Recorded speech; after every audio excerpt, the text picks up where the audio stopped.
Good morning and welcome everyone. Thank you for joining us today. I'm Roselina Di Santo, the Booster Manager, and we are pleased to have you all with us for the first Booster online info session. In order to introduce this session, it's important to remind that the European Commission is implementing different key initiatives designed to smooth the path from research to market, and the Booster plays a crucial role in this broader ecosystem by helping researchers gain the skills, knowledge, and tools they need to transform their result into real-world application. Booster is indeed a DGRTD initiative offering a set of expert-led services free of charge for eligible projects and helping navigate the complexities of the dissemination and exploitation activities. These services are designed to be flexible and tailored to the specific needs, and we are proud to support EU-funded projects across all disciplines and fields. Today's session will host an EU-funded project which already availed of the Booster support. The project is Omicron, an Horizon 2020 project focused on modernizing how road infrastructure is maintained, upgraded, and renewed in Europe. The main project aim is to make maintenance smarter, safer, and more cost-effective using digital twins, automation, and tools that can reduce manual labor and optimize intervention timing. It therefore aligns with the EU goals for greener and more efficient transport infrastructure. We will hear directly the experience of Diego Ballesta, representing Omicron Project, who will be interviewed by Gustavo Marcos Cancelas, the expert who supported the project in its booster journey. After the project testimonial, the booster coordinator Alessia Melasecche Germini will present the services and procedures to benefit of the available support. Alessia will also answer live your question. We will indeed open the floor for the Q&A session via Slido, and the QR code to join Slido will be shared shortly. Without further delay, I'm now pleased to hand over to Gustavo Marcos Cancelas and Diego Ballesta, who will share their booster experience with us. Good morning, Diego. Good morning, Gustavo. Morning. Hi, Rosalina. And many thanks. It's my pleasure to be here. Now, please let me introduce Diego Ballesta. He's part of the R&D team at Themosa and led the booster services for the Omicron project, as you mentioned. This 4-year project with almost 20 partners from 7 countries and a total cost of 5 million euros ended in January 2025 at a crowded event in Madrid with 200 people. Can you imagine?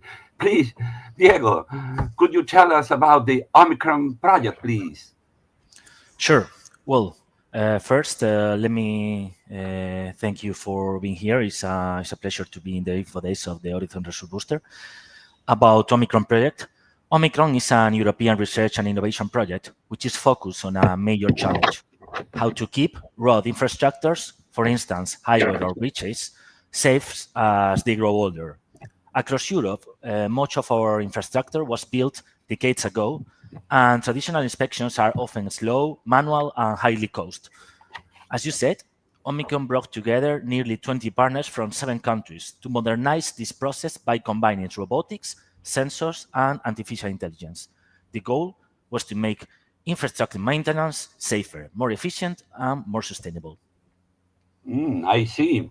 In fact, the Carola Bridge in Germany collapsed last year, as did the Mississippi River Bridge years ago in the USA. In Europe, we have millions of kilometers of bridges, highways, and roads. How do you monitor the health of our old roads? Could you share an example of the Omicron results with the audience, please? Sure. The main result of the project is an integrated platform that brings together all the solutions developed over 4 years: digital inspection tools using drones and robotic vehicles, the creation of a road digital twin, predictive maintenance powered by artificial intelligence, and technologies for smart construction. With this platform, Omicron is present in all the stages of infrastructure: the construction, the inspection, and the maintenance. Instead of using isolated tools, Omicron combines them into a single environment so road authorities can have a complete view of the condition of their assets and then choose the best intervention at the right moment with a bunch of innovative solutions.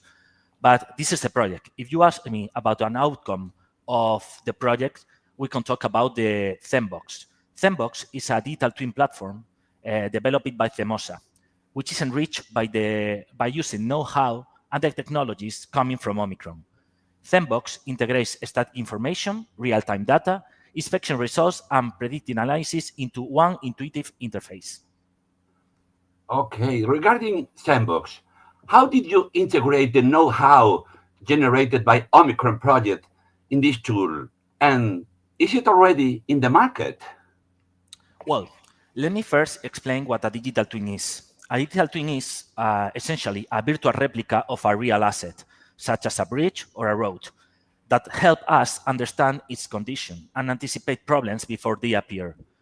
During Omicron, we worked very closely on designing how this digital twin should be built. This experience allowed us to refine and improve our own digital twin platform, Zenbox, incorporating this knowledge from the project and transforming all this baseline into a user-friendly features. Today, Zenbox Infra is a mature, market-ready asset management platform that integrates static and dynamic information. It offers clear visualization, predictive insights, and simulation tools that help authorities to plan maintenance more efficiently. And for your question, yes, this is already in the market. We are currently in advanced discussions with stakeholders in Europe, Brazil, and in Africa who are interested in adopting Zenbox for the digitalization of their infrastructure assets, demonstrating the strong commercial potential generated from Omicron. Many thanks, Diego. And by the way, what motivated you to apply for the booster services? Well, as coordinator of the Omicron project, we felt the strong responsibility to make sure that the result didn't just remain into a final report once the project ended. We wanted the solutions to have a real life after the project, to be visible, useful, and potentially adopted by the market. That is why we decided to apply for the Horizon Result Booster, to make sure that our work had a future beyond the technical achievements. The booster services help us explore the commercial side while we were still developing the technologies. They supported us in analyzing the market, identifying potential users, and understanding how to position these results in a realistic way. In short, the motivation was simple. We want Omicron innovations to go further than research and have a chance to become a real product or services. Great. And can you share a bit about your experience, your concrete experience at Booster, and what advice would you give to potential Booster applicants that today are in this place for sure? Well, my experience started. We apply in the website. Then you contacting me very quickly. Actually, we start doing several exercises along various sessions, such as questionnaires, webinars, Excel spreadsheets, link canvas, and so on. And all these sessions serve us to make an idea of, first, the nature of our solution, secondly, the market conditions, and third, the potential exploitation that we could perform for this solution. Regarding the advices, I would say three main advices. First, you may focus on all-in-one solutions. You see, usually these R&I projects have several results at the end, and many of these results have exploitation opportunities. However, to optimize the Horizon Result Booster, you may focus only in one of them. You can choose the most promising, the most beautiful, the most profitable, but you may choose only one. Second, I strongly recommend to have at least one person in charge of this task specifically. Normally, the R&I researchers are very focused on the technical part of the projects, and they don't pay special attention to the commercial way. It is important to have someone focused on this part to take advantage of the booster. Finally, I recommend to believe in what you're doing. The booster offers you a service, kind of a coaching, but the work has to be done by you, only you. The officer is a guide, but you do have to put efforts on your own solutions. With these efforts and with the tools that the booster provide, you will for sure improve your commercial possibilities, optimize the exploitation of your results. Great, Diego. I celebrate your fantastic job and top performance at the booster services. Congrats. And after all, I celebrate that results of Omicron project have reached the market in Europe and beyond. It sounds pretty well. Congratulations again, Diego, and many, many thanks for your contributions. Now, Rosalina, the floor is yours. Enjoy. Thank you very much, Gustavo, for your contribution and your support. And thanks, Diego, for sharing your experience and for your advice as well. We are now ready for the presentation of the booster services by our booster coordinator, Alessia Melasecche Germini. Alessia, welcome. The floor is yours. Good morning to you all, and thank you to Rossellina and, of course, our booster expert and Diego from the Omicron project. They already introduced you to what somehow booster is about, but now let's go. My pleasure to dive into the services and the different information which will be useful for you to apply and then be part of the service delivery. So first of all, very important, I kindly ask you to scan the QR code that you see in the screen because this is connected to Slido. And there is, of course, the possibility for you to post questions that will be answered while I'm presenting in written and then lively at the end of my presentation. So please, I'm going to share this later on as well, but start posting if you have any question. Colleagues are very happy and committed to provide you with the needed information. So let's start from the basics. I mean, if you are part of any EU-funded projects, you know very well that you should produce key exploitable results, no matter the topic, no matter the scheme, which thanks to dissemination and exploitation activities that you're going to put in place, you are going to achieve a long-term impact and so maximizing framework programs action. How Booster can support that? But first of all, who can apply? The eligibility check is made at the application level and are eligible projects which are ongoing or even closed ones funded under Horizon Europe, Horizon 2020, Framework Program 7, directly or indirectly. What does it mean indirectly? It means that they could be funded through joint undertakings, partnerships, EIT knowledge and innovation communities. So it's not limited to the projects which sign directly a grant agreement with the Commission, but as well projects funded under, other schemes which indirectly receive, so Horizon Europe funding. Then who can apply? I've been mentioning projects, but actually not only projects. I mean, it could be one project or a group of projects, but it could even be a single organization or a group of organizations. Clearly, the single organization or the group of organizations should be connected to an eligible project, which, as I already mentioned, could be ongoing or closed. And of course, applicants should have the right to exploit, disseminate, work on specific key exploitable results. Why? applying to Booster. Diego already explained some of the needs or issues that we can support solving, but I mean, you have a list in the screen, and actually, this is, I would say, the most recurrent cases that we usually face. So, unclear roles within the consortium. So, who leads the innovation uptake connected to specific key exploitable results?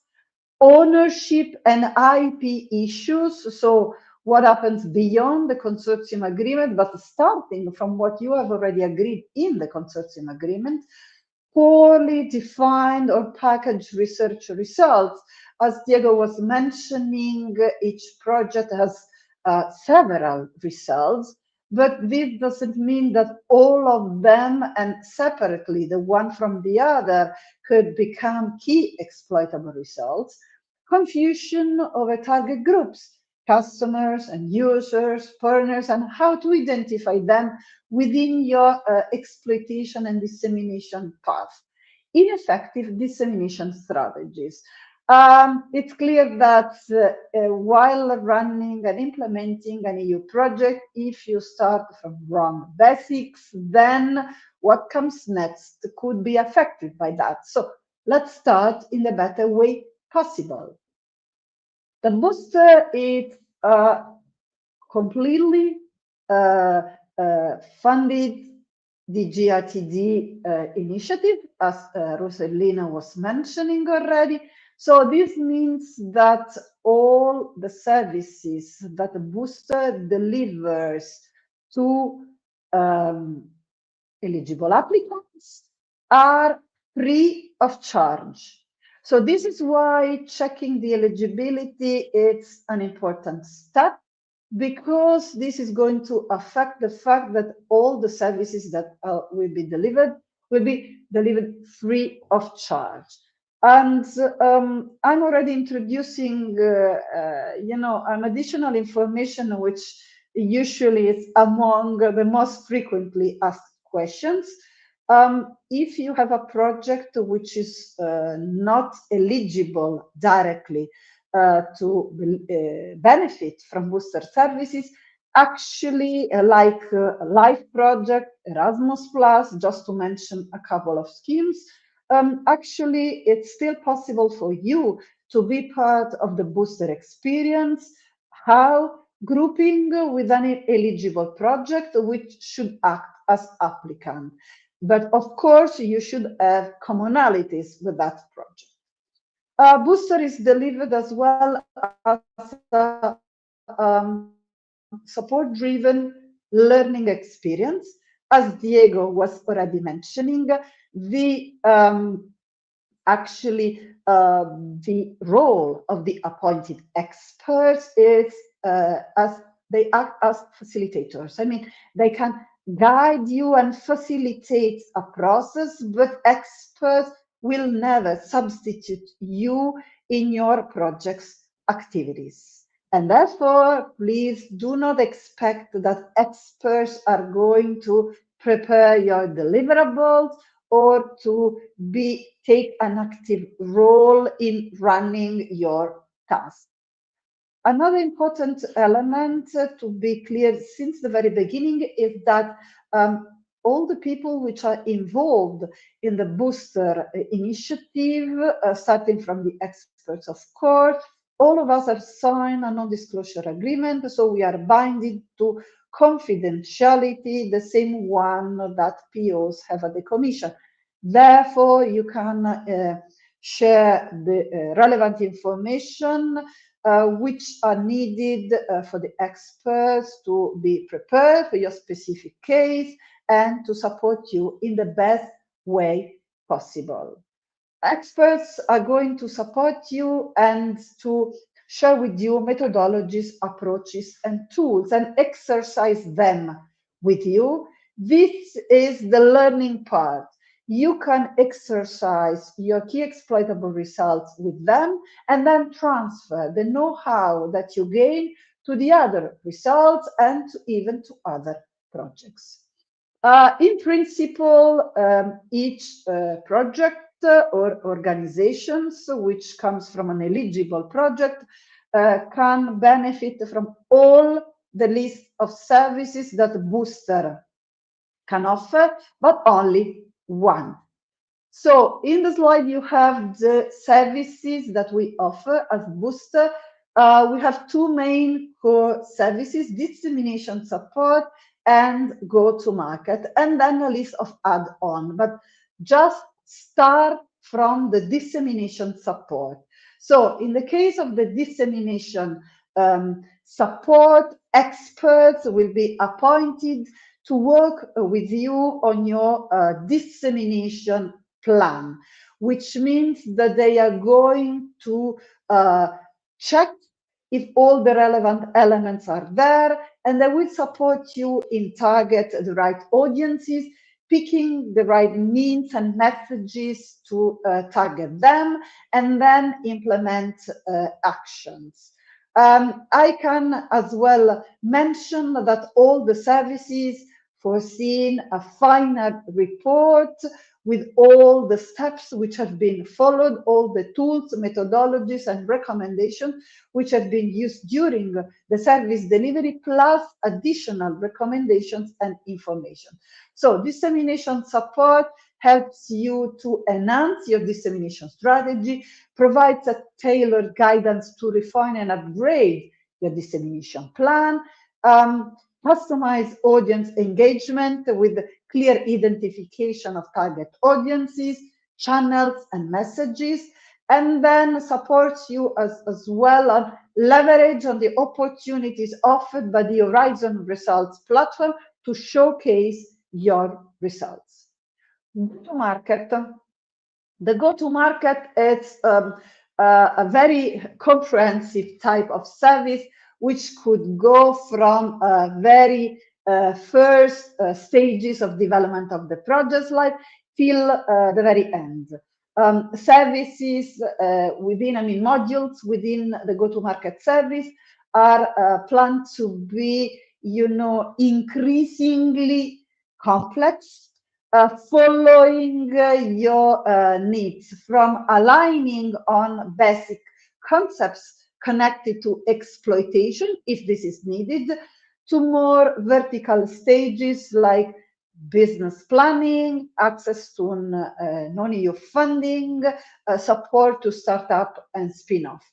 So go-to-market can support you to gain shape clarity on your key exploitable results. So from the very first stages, craft compelling and differentiated unique value proposition, identify and define the market, the competitors, hands-on support on your business plan, how to put it into an actionable plan, and boost your chances to get additional funding. Please note that we can support all the different schemes you can think about within the eligible funding. And of course, we can support more hard science, technology-driven type of project to social sciences and humanities. I will show later on a list of the type of schemes that we are currently supporting, no matter the topic. When it comes to the add-on services, usually the scheme foresees that first you need to benefit from a full or partially the dissemination support or the go-to-market, and then you can access the add-on services, which are more vertical type of.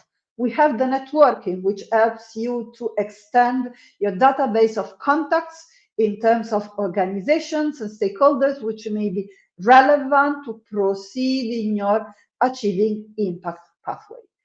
Portfolio analysis, in case, thanks to the networking, or you applied already as a project group, this type of service helps in putting together the key exploitable results, which make sense to communicate and disseminate together as a project group. And then they are not only put together, but they are examined, they are assessed, and there is a strategy For them, we target audiences, again, channels and messages, which is prepared with the experts. Then intellectual asset management is an IP-related type of vertical service in which we can support you on all the different type of actions which should be put in place when you would like to bring to the market, to the community, or to the policy makers, depending on the type of project that you are running, your solutions. Coaching for public speaking supports you to, of course, pitch your results to specific dedicated audiences, which could be investors, adopters, distributors, manufacturers, again, depending on where you position your solution in the value chain. And the last one is the audiovisual support, in which we support you in creating a video, which first of all has the aim to help you to showcase your results on the Horizon Results platform, but of course then you can make the use that you prefer out of the video which has been prepared. Just to give you an idea of the overall numbers, you won't be the first one applying to Booster. This seems clear from the information that I'm sharing with you.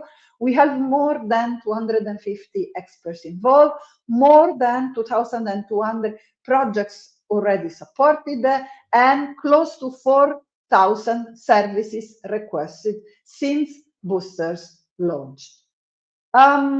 Just a snapshot on the topics. You can further check later on the codes to which topic correspond, but this is to give you an idea that it's really 360 degrees, the type of domains that we can cover. And Booster by funding schemes, again, gives you an idea of the different type of funding schemes that we have been supporting so far. So, of course, we have the usual suspects in the research and innovation action, in the innovation action, and even in the coordination and support action. But we have them a lot of ERCs, Marie Curie. We have as well some EICs type of projects from previous funding schemes to current funding schemes like Pathfinder and Transitions. How to apply? This is very straightforward type of exercise. Diego presented it very well, actually. So the application form is online. It's an open call, not a competitive type of exercise, which means that each application is evaluated per se. Of course, the first type of check is made is out of the eligibility, and this is done directly by the Commission. So you just need to register in the platform, and you can start filling in your application, which could be saved in draft if you would like then to go back to check some information and then to submit. Please do not forget to push the submit button, and you are going to receive a notification from the functional mailbox that everything went well. Then usually, as I said, it takes from 7 to 10 days to get the approval from the Commission, which checks eligibility.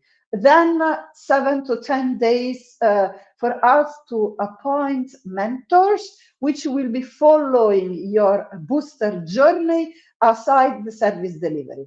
You will be contacted by the booster mentors to set up a couple of calls in which you can explain the specific needs of your specific case.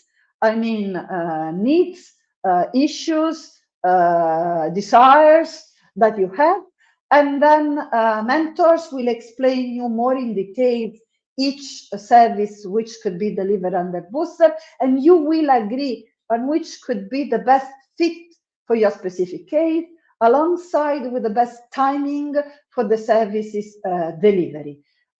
Please note that if you submit your application like tomorrow, and this doesn't mean that you should start to have services delivered already in December, which could be possible, but you can plan to start services delivered in 2026, 2027 or 2028, because actually the booster initiative will be up and running till the end of 2028. But in this way, you book your service delivery, and then you can plan when to have them. Please note that nothing carved on stone. If you agree a first set of services to be delivered, then and you change your mind because, I mean, the project's life could change. Actually, you just need to go back to the mentors. You can change, the type of services, or even anticipate or postpone the timing agreed. Then, once the service roadmap is agreed, the booster management team appoints the best expert for service delivery. And as you can imagine, the different services have different experts teams appointed to follow your specific case. After the end of the booster journey, there is another meeting with the mentors to see, first of all, to check how the experience went and to check if you need further services to be added to your booster journey. Now, this is the moment to ask your questions through Slido if you didn't do already. And for me to answer live to your questions, which will be displayed now in the screen. So just we keep the QR code for a few seconds, so you have the possibility to still submit your questions.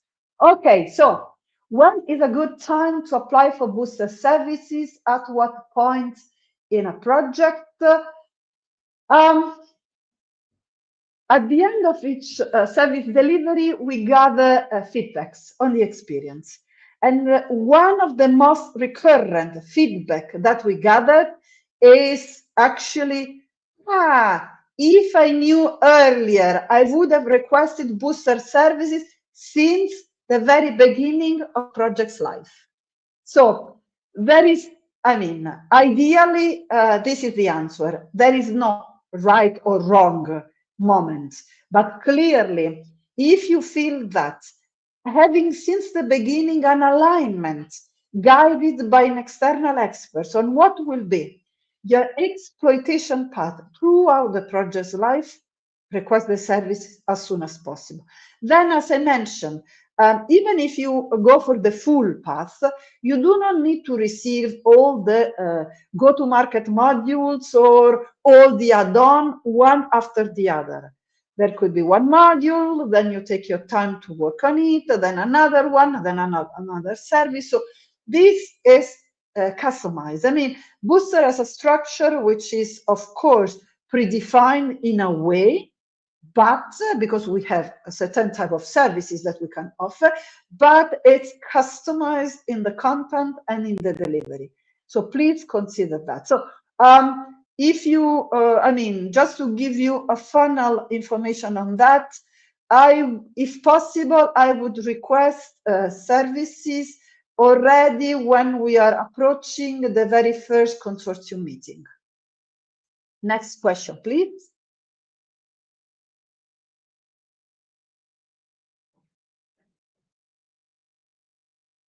We are involved in an EU project and several internal projects with shared objectives. Can we benefit from the booster individually for EU project and create a group with our internal projects? Okay. I'm trying to answer this considering different situations because this depends much on the type of scheme that you have. What for sure could be done is that the main EU projects, which then developed and have the internal projects with the shared objectives that you have mentioned, for sure, this is, if it comes from the eligible funding I mentioned, can submit the application. And the application can be submitted together with the internal projects. This is for sure eligible. Then it should be checked with the mentors which type of eligibility there is for the internal project to benefit eventually individually then of booster services. Okay, so as a whole, as a project group, for sure, no problem. You can have the main project and then the others list it together to create a project group. And each one of you can benefit from service delivery. There is as well the option, but this needs to be checked, the specific case, to even have the internal projects benefited of individual dedicated services, but still a question mark open and eligibility to be checked with the mentors. Next question, please. Would it make sense for a group of sister projects to apply together? We have that case already. Yeah. I would say it makes sense mainly for dissemination purposes to have a project group in that direction. What could be done is that you apply as a project group, and then with the mentors, you assess the specific needs, which could be for dissemination purposes to still go together, and then for exploitation purposes, if there is as well, of course, an interest in that direction, you go individually. The suggestion is usually to benefit of the exploitation, so the go-to-market services as individual projects, because it's not so recurrent that you can really go with actionable plans together with different key exploitable results, of course, unless you discover that throughout the sister projects, perhaps you have results which make sense to put together to somehow create a package which could then be exploited altogether. In that case, I would go even for go-to-market services for the project group. Next question, please. What is the duration of the booster support? Great question. I completely forgot to mention that. Sorry. It depends much on the type of service, of course.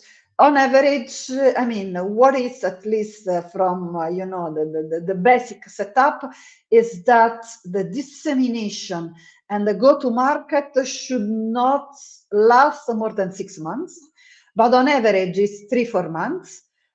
Please, you have to consider that the go-to-market has the possibility to be subdivided in 5 different modules, which go from alignment on the exploitation pillars.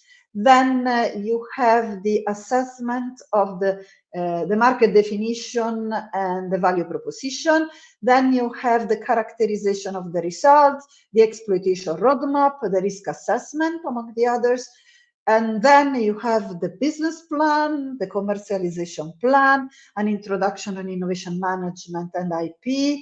And then you have optionable or the access to non-EU funding or the support to create a startup or spin-off. So as you can imagine, in that direction, you can even have a full year of support if you pick all the modules that are under the go-to-market.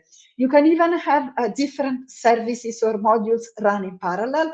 As I mentioned at the beginning, for the different type of services, you are going to have different teams, and therefore it's more a matter of how you organize your time, because as it has been explained by Diego, it's a collaborative type of exercise. And as I already mentioned, experts are not going to substitute you in your task. They are going to support and facilitate and guide you throughout the different processes, and of course, contributing with their direct experience, of course. So, different timings. The add-on services, of course, have a shorter duration depending on the services. The networking and the portfolio analysis are the longer ones, just because it requires as well, you know, to connect with other stakeholders. The next question, please. Which person within a project should apply? Better the coordinator applies or the exploitation leader? There is no right or wrong. And moreover, as I mentioned, it could even be that an individual organization within an eligible project can apply to benefit individually of the booster. So actually, usually, of course, the most recurrent is the coordinator, which is more for cases in which there is as well the perception that core efforts towards achieving impacts should be more coordinated and somehow aligned within the consortium. It could be the exploitation and dissemination work package leader or manager. This is as well very much recurrent, and it's as well used as a, let's say, shortcuts to have the attention of all the partners towards dissemination and exploitation activities, which are not always considered as very relevant within a project's life. But it could be even an organization, as I mentioned, within a consortium. But please, if you go individually, it's always good to share with the coordinator and the other partners that you have this willingness, so everybody knows that you are going for that type of support. Of course, during the booster service delivery, you are going to exercise key exploitable results, which you have the ownership or the IP rights to exploit or disseminate in case of sole organizations requesting the services. Next question, please. Is there a specific submission date for applications? No, it's an open call. And as I mentioned, it's not a competitive type of exercise. Each application is evaluated per se. But please bear in mind that there is a deadline for the booster initiative, which, as I mentioned, services should be completely delivered by November 2028 at the very last. And of course, there is a budget connected to the initiative, and therefore, of course, if you come directly in 2028, perhaps there is not any more budget to serve your case. So the suggestion is to request the services as soon as possible and book your services even for later years.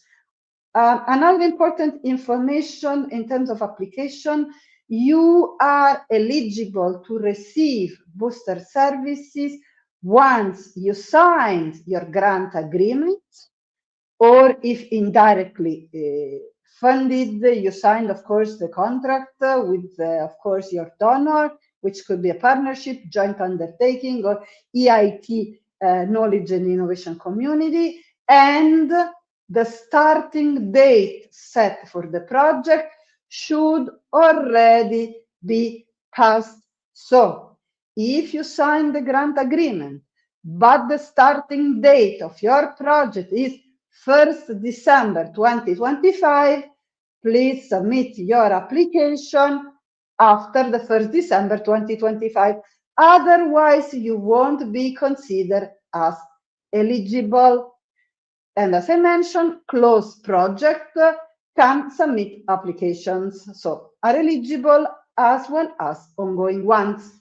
Next question, please. If you have key exploitable results which would need different types of support, how would it work? Is it a service per project or per key exploitable result? Good question. So usually we suggest, first of all, to pick a maximum of 3 key exploitable results, as Diego explained.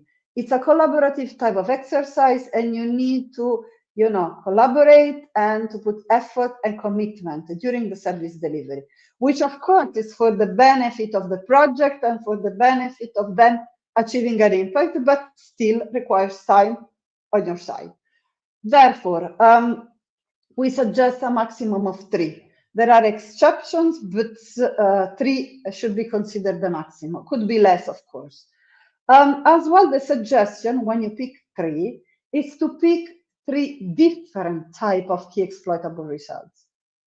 Just as an example, a product, a policy recommendation, and a service, or a standard, or a piece of know-how.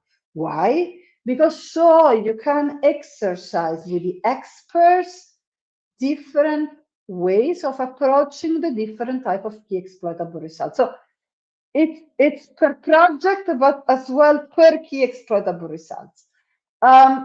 Please consider as well that the overall, the logistic, in a way, organization of the service delivery, it's up to you. That when there will be the workshops, the seminars, the calls with the experts, this could be organized. I mean, you can have one dedicated session per each key exploitable results, so to have on board only the relevant partners or the interested people for the specific type of risk, or you can have a collaborative and collective type of exercise.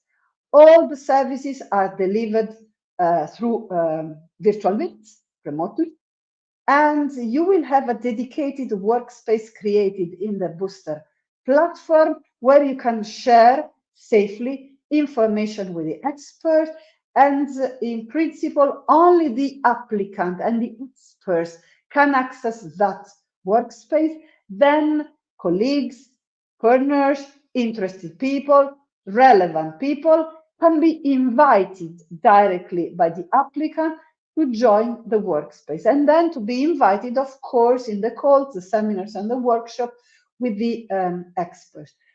Please note that we have all different cases already. I mean, we have the case in which the applicant stays as the only one contact person for the experts, and then, of course, shares whatever work is done with the experts in the consortium. Or the full consortium is invited to all the different steps. So this is really internal cuisine for you to discuss and to think about. There is no right or wrong situation. You know your partnership, you know which is the specific case of your project, the state of development of its key exploitable results. So you know better than us how, what to share, which results to pick, and who should be involved in the process. Next question, please.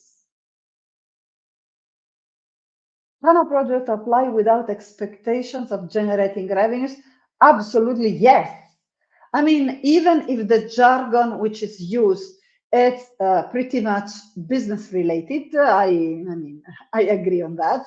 But as I mentioned, we support a lot of social sciences and humanities type of projects. We support a lot of Marie Curie or ERC type of projects which are far from the market, very early technology readiness levels, or not even, technologies readiness levels are not even relevant for the specific type of project.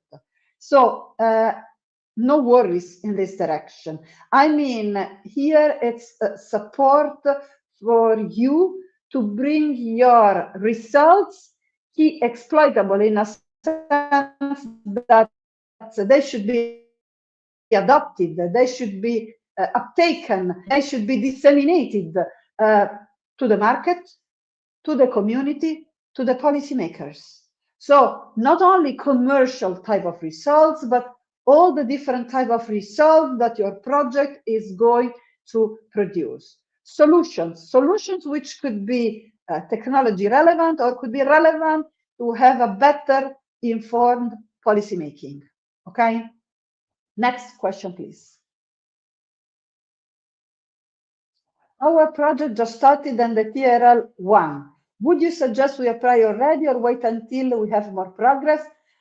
This depends on the type of service that you're thinking about, but my suggestion would be to apply, to have the first call with the mentors, to better figure out not only the current stage of development and achievement, TRL 1, of your solutions, results, but as well which is the timing for the next steps and the activities in the project to align with the booster service delivery. So yes, my suggestion would be definitely already submit your application, have the chat with the mentors, define your booster journey.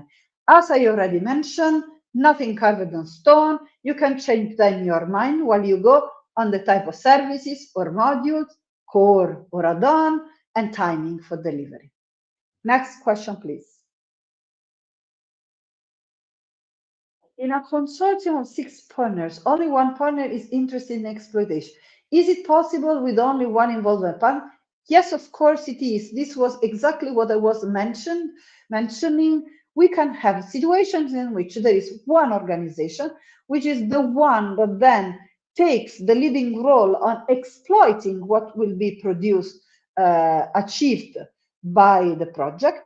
And therefore, it makes sense that the booster is for the benefit of that organization, which needs support then to bring the results further, which, as I said, for the adoption, the uptake, and so on and so forth. So, yes, it is possible, and I mean, it is understandable a way, but be aware that experts are going to, and even mentors are going to ask you, of course, if you have as well the rights, besides the willingness to exploit, the rights to do so, because this could be as well a step that could be further checked with the experts, the rights, and if you already have the rights, which is good, if you do not still have the full rights, you can even discuss with the experts and understand how to achieve that level so that then you can progress in our exploitation path. Next question, please. How long does it usually take to complete the booster application? Oh.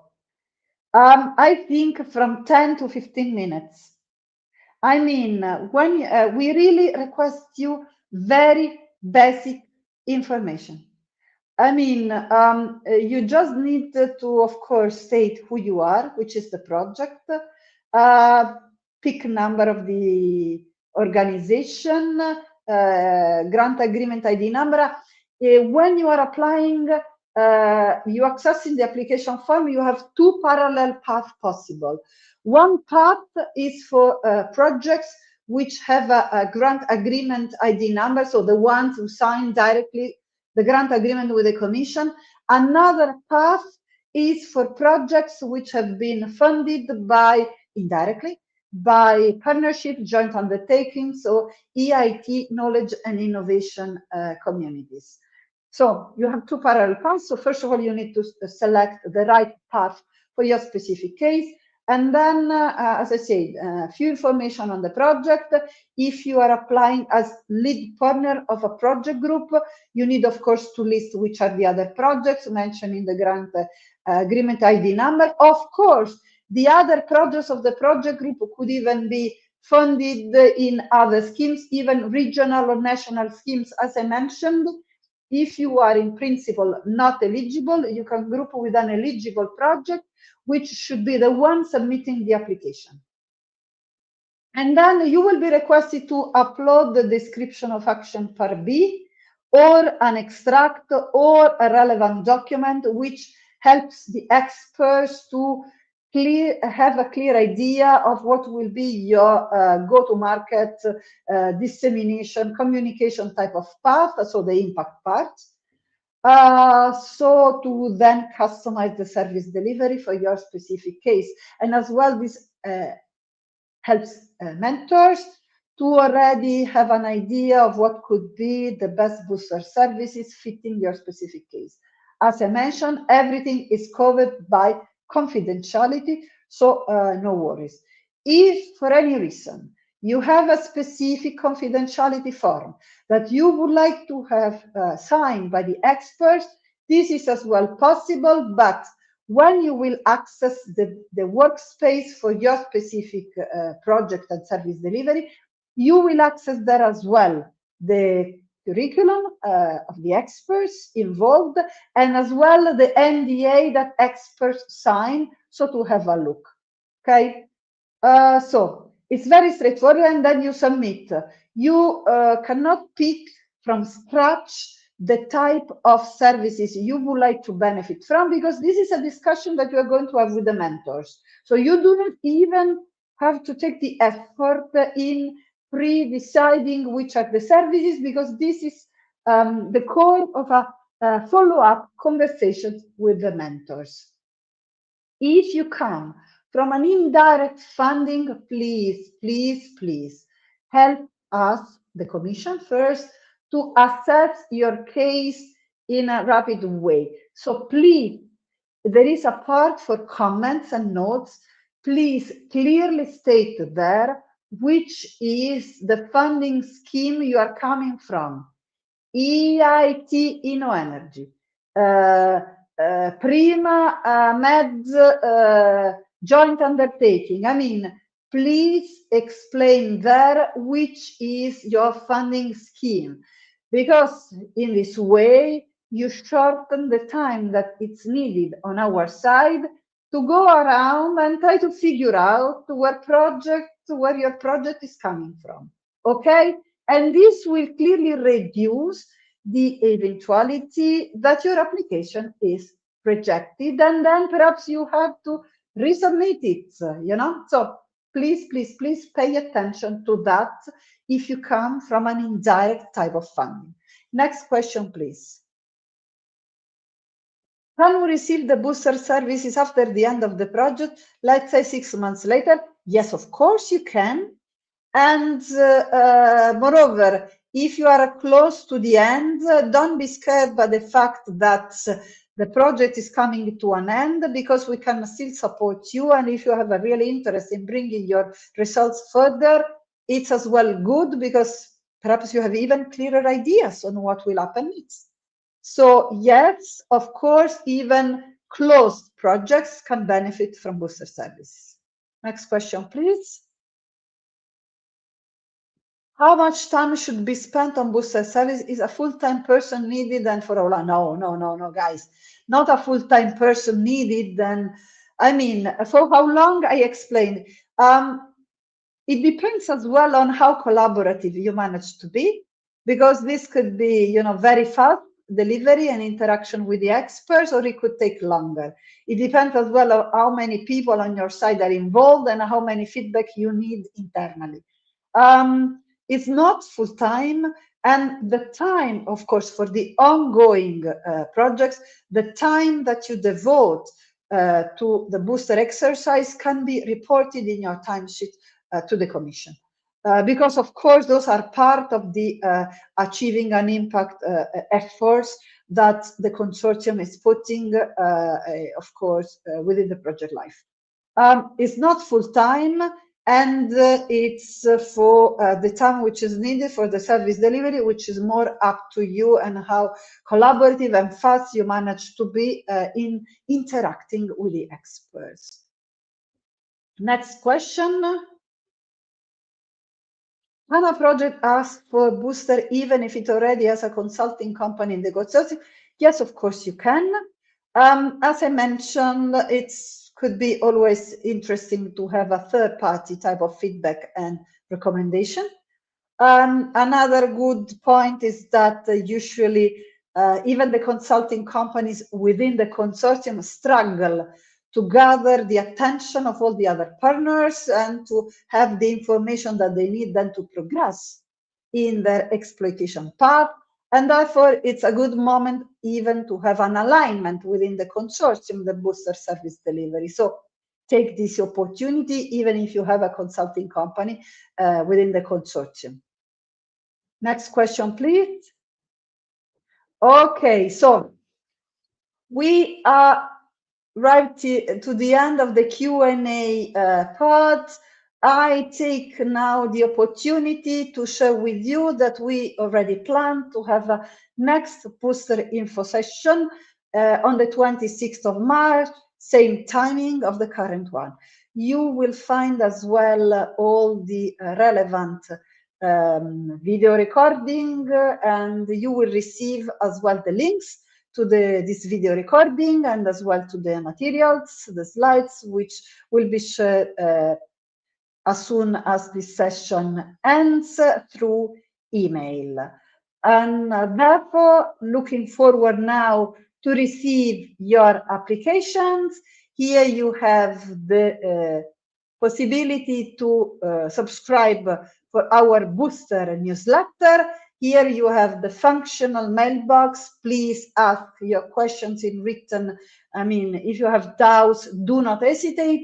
The booster, of course, website, which is as well the entry point for the platform and to submit and to interact with the experts. So thank you very much for your participation, and of course, willing to receive and looking forward to receive your applications and to be in the position to support your action. Thank you very much, and bye-bye.